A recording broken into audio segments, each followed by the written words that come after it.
The whole purpose of John is to reveal who the Messiah is, to reveal who the Messiah is, and that Jesus is the one true Messiah. And as we go to John chapter 2, he is now getting ready to start his public ministry. John chapter 1, we see this beautiful testimony of who Jesus is.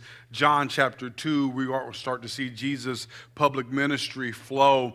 And in John chapter 2 through 12, actually, you see Jesus' public ministry. Then John, this book doesn't cover every miracle that Jesus does. This book doesn't cover every sign that Jesus does, but he tells us why it was written. But these signs and wonders, in 31, are written so that you may believe that Jesus is the Christ, that word Christos, the anointed one who saves, Jesus the Christ, the Son of God, and that by believing you may have life in his name, that the abundant life in John 10:10 is attached to you believing in that Jesus is the Messiah whom God sent to rescue us from our sins. That's what this whole book is about. This is where every church in this country needs to desperately go, answer the question, who is Jesus to you? Listen to him and follow him. Obey him. He's the one that we pledge our allegiance to. He's the one that we seek. He's the one that we desire. He's the most important. He's all that matters. At the end of the day, I don't care. And Jesus is concerned about everything in our lives.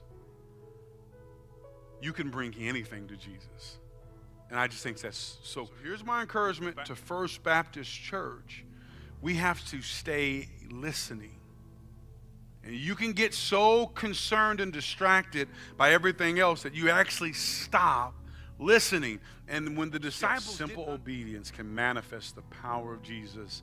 Something small, simple, even to the point where Jesus is going, what does this have to do with me? And we know that when Jesus asks questions, he's not asking questions because he doesn't know the answer. He's up to something in that question, but he's letting us know that this is not that big of a deal, right? This just isn't that big of a deal. We're in Canaan, right? He's letting us know what's going on in this text. Even in that moment, something great starts happening. Something great starts happening. Here's what I want you to know. Jesus has the power to transform water into wine. What can he do with your life? What can he do with the details that seem like they don't matter? I pray that you would see that you've made it this far because of the power of Jesus. And this is where we get power, when we stay surrendered. We get to see that power when we stay obedient. When we're obedient to Jesus, we get to walk in his power. We get to walk with the Messiah, and we get to see things that we never thought we would see. If he can turn water into wine, he can transform your life. We're going to play that song.